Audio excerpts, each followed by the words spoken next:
Let's celebrate what draws us to the United Methodist Church.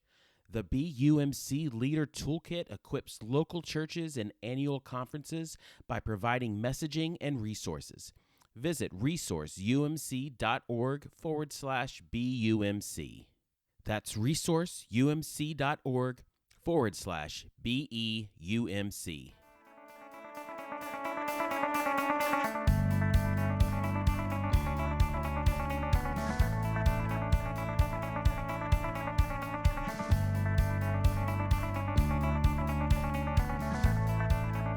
I recently heard a pastor pass along a piece of wisdom that they got from their therapist. If you're tired, take a nap. If you're still tired after the nap, then there's probably something else going on. If you're listening along in real time, this month marks 2 years since the beginning of the COVID-19 pandemic. Chances are pretty good that at some point along the way, you were tired. I know I was. And sometimes it was something a nap could fix. But there were likely other times when what you were feeling wasn't just physical exhaustion. Many of us chalked it up to the catch-all of stress, and perhaps we were able to find some ways to manage stress. Prayer and meditation, taking time off, paying attention to things like diet, activity level, and sleep habits. And that's all well and good, but sometimes specific problems require specific solutions. And the first step is just knowing that they exist. And so on today's episode of the MyCom Church Marketing Podcast, we are shedding light on a hidden reason why you might be so tired. Thank you to everybody for listening. My name is Dan Wunderlich. I'm a United Methodist pastor, and this is our second episode in a series that's touching on issues related to self-care. Last episode, we talked about why we run out of ideas and what we can do about it. Today, we're talking about something known as emotional labor. This term was first introduced by sociologist Arlie Russell Hochschild in her 1983 book, The Managed Heart: Commercialization of Human Feeling. In a September 2020 interview about emotional labor in the pandemic, she gave this general definition of emotional labor. It's the work we do to evoke or suppress feeling or emotion in the service of doing paid work. That is, by managing emotion. Emotional labor is the work we do to evoke or suppress feeling or emotion in the service of doing paid work. That is, by managing emotion. She notes that in the past, before the advent of machines and computers, most people did physical work. And there are certainly emotions that come along with physical work, but they weren't explicitly part of the job. Today, however, more and more jobs feature human interaction as a primary responsibility. Whether it's a service job or sales or one of the caring professions like healthcare and ministry, the role of emotions in both the worker and the customer is increasing. I mean, think about it. Businesses no longer want to just sell you something. They want to give you an experience. I grew up in Orlando, Florida, and I now pastor a church just north of the city. I know lots of people who work in the hospitality and entertainment industries, including at the theme parks. Walt Disney World is called the happiest place on earth, and part of how they sell this experience is through their employees, whom they call cast members, even those who take care of the landscaping or sweep up every last piece of dropped popcorn. And that's really the right term for it, because they're playing a role. The role of the person who is thrilled to see you and wants to be sure you're having the best day ever. But just like every other human being, these cast members have real lives. Some of them didn't sleep very well last night. Some of them are struggling with something in their personal lives. Especially during this season of pandemic, some might have a lingering anxiety about their own health. Will they get sick? Will they bring the virus home to their family or their friends? And yet, when they're in the park, there's only one emotion that they're ideally supposed to display. Happy, right? Even when a guest is being rude or unreasonable. How many of you suddenly realized that sometimes the church can be like a theme park and we're a bit like its cast members? I mean, we're aiming to provide an experience to those with whom we interact. Connect with God. Feel God's love for you. Be filled with hope. Be confident in your faith. Find yourself rooted in joy no matter the circumstance. And we're supposed to do this even if we ourselves are struggling with doubts or questions, or feel distant from God, or are ourselves running low on hope or joy. Hochschild calls this bracketing. It's when we basically wrap up our emotions and set them to the side. We detach ourselves from whatever we're feeling and whatever's going on in our life so that we can display the emotion our job expects us to display. And that display of emotion can be performed at basically two different levels. The first she calls surface acting, which is just basically when you fake it. You display the emotion, but you don't really feel it. The second level is called deep acting. That's where you genuinely try to generate the emotion in yourself. Now, some of our tasks may only require surface acting. Maybe your job is primarily to shoot and edit video or design graphics. And you can create work that communicates an emotion or aspect of faith that you maybe aren't actually feeling yourself, but there is still dissonance there. It may end up being a bit like the old saying, death from a thousand paper cuts. Spending hour after hour in that dissonance takes more energy than we might realize, and we end up tired and we don't know why. But for many of us, part of our job does include interacting with people, congregants or the public, or people who come to the church for help. This is certainly true for the pastors doing this kind of work. But if you manage the church's email inbox or social media DMs, if you run the social media accounts and you're basically in charge of keeping an eye on comments or discussions, you are interacting with people and their emotions. And sometimes the situation requires what Hochschild calls bridging, which is empathizing with the needs and emotions of others. To explain bridging in the context of the pandemic, Hochschild gave the example of an EMT who tries to think of each patient as a member of their own family. They aren't just going through the checklist with a random person, but they actually try to care for the person the way they would care for a loved one. She gave this example in September 2020, which was still pre vaccines when lots of people were getting very seriously ill, lots of people were dying, and many were never allowed to have their actual family with them in person. Trying to fill that role, that is exhausting, especially when you have to do it over and over and over again. And while our church communications jobs are not generally full of literal life and death encounters, ministry sometimes calls us to enter into the very real suffering and pain of others, even on social media. The anonymity or distance inherent in digital communication can lead people to open up or express emotions in ways they never would in person.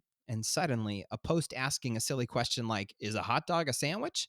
It might pop up in someone's feed and they don't care about hot dogs, but they're struggling and they see the church logo or the name and they reach out for help. Or perhaps they've been hurt by a church and so they respond with anger. And even if we can delegate these interactions to other people on staff, we still absorb the emotional impact as part of our job. And now let's take a brief pause to hear a word from our sponsor. Let's celebrate what draws us to the United Methodist Church. The BUMC campaign is a grassroots effort built upon powerful stories of congregations and people of God living their faith, celebrating what draws us to the United Methodist Church and what we aspire to be. Together, we honor the core values that connect the people of the United Methodist Church and calls us to embrace our Wesleyan heritage and envision a promising future. The BUMC Leader Toolkit includes messaging and resources to build awareness and help local churches and annual conferences participate in the campaign. Help us bring the campaign to life. Visit resourceumc.org/BUMC. That's resourceumc.org/BEUMC. And now, back to our program. The last concept that'll help us understand and recognize emotional labor in our jobs is what Hochschild calls feeling rules. These are the expectations around emotion. It includes things like what emotion you're supposed to exhibit when you interact with people, whether it's happiness at Disney or hope and joy at church. Feeling rules also dictate how you're expected to respond. If someone is angry or mistreats you, what are you expected to do? Just take it with a smile? Argue back? Remove yourself from the situation? How many of us have seen videos of flight attendants or grocery store employees who are verbally and even sometimes physically abused for trying to enforce things like mask wearing? Perhaps some of you have encountered those who are angry about church policies you didn't make, but it was your job to communicate them.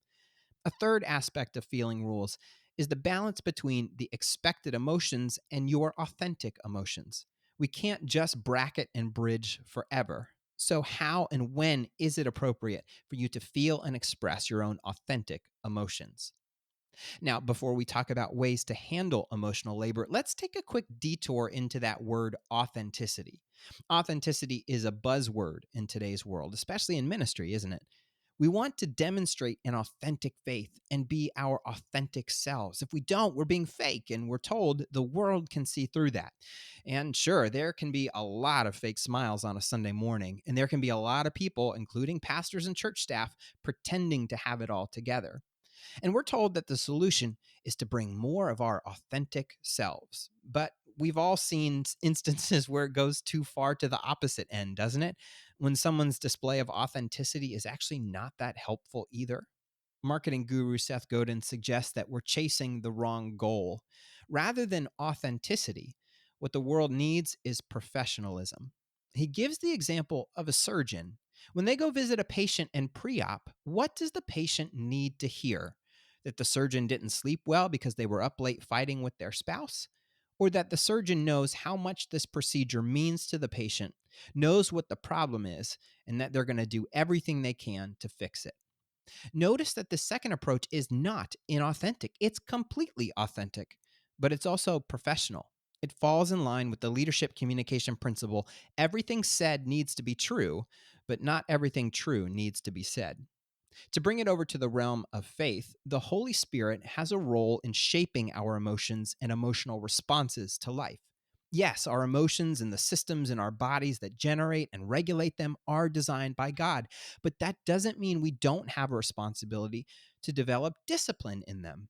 God designed the system in our bodies that pulls energy and nutrients out of our food, but we also have a responsibility to be disciplined in how we eat in order to stay healthy. Our body will literally get sick and start to break down if we don't give it what it needs. Emotional discipline is something that shows up in the Bible a ton too. We just don't always notice it or recognize it. In the letter to James, we're called to consider it joy when we face trials. Jesus and many angel messengers tell people to fear not.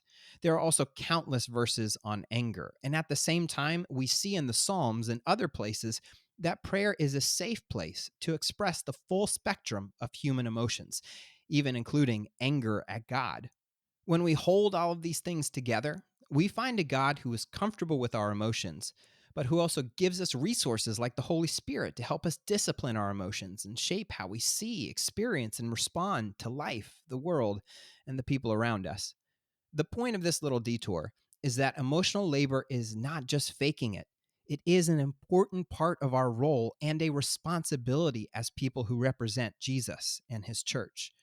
We're called to be mature professionals who live into the vocation and calling God has given us to love and serve God and the world around us. And that leads us to our final section for today, tips on handling emotional labor. If we were all lumberjacks, part of our job would be to pay attention to our bodies, avoid injury, and take care of ourselves so that we have the strength and energy to do our jobs. But imagine being lumberjacks who don't realize that it's the swinging of the axe that's making us tired and sore. That's what it's like for us when we don't recognize that emotional labor is real. It saps our resources, and it's something we need to take into account when we're taking care of ourselves. So, number one, keep up with other areas of self care. Emotional health is absolutely affected by physical and mental health. We all know that when we're feeling off in those other areas, our filters are slower, our fuses are shorter, and our ability to empathize can completely disappear. But when we're alert, well hydrated, fueled up, and in a stable state of mind, we can tap into our emotional resources effectively. Number two, learn to recognize and name your own emotions. Self awareness is key to being able to manage and discipline your emotions. The feeling in the pit of your stomach, is it anger and defensiveness, shame or embarrassment, or are you just hungry? When your pulse, your breath, your pace of speech quickens, what does that generally mean for you? If we can learn to accurately recognize emotional triggers or how specific emotions feel, we can better know what to do with them. Three, find appropriate places to express your emotions. In the interview I referenced earlier, Arlie Hochschild said, emotion is like sight or hearing. It's a sense through which we know the world and our relationship to it. To go numb is to be struck blind. You see, emotional labor isn't about turning off your emotions.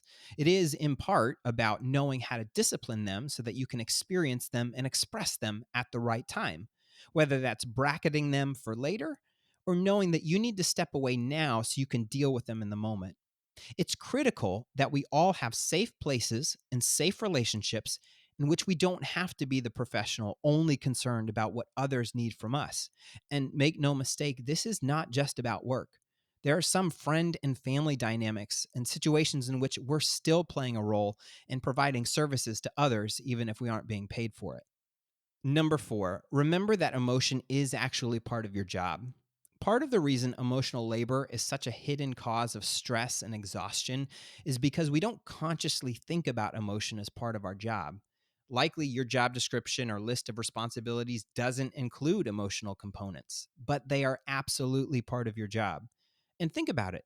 In the last episode, we talked about how we can refill our creative tank when we're out of ideas.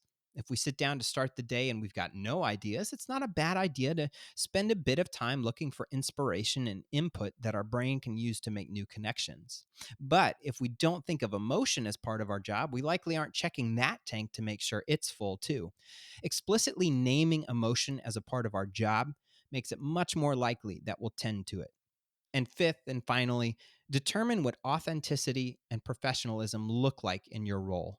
Work to craft, name, and maintain a set of feeling rules or expectations that's shared by your team. Have intentional conversation with your boss, your team leader, or pastor to define the role emotions play in your church's communications and interactions with people. And if you're the boss or the pastor, you need to lead that conversation. Part of maintaining them means revisiting them from time to time to ensure that they're effective for both the ministry and the team members. And don't just focus on external interactions with congregants and the public.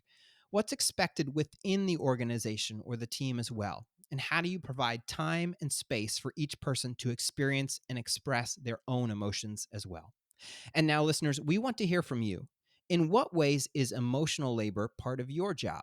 Do you have any thoughts on the balance between authenticity and professionalism?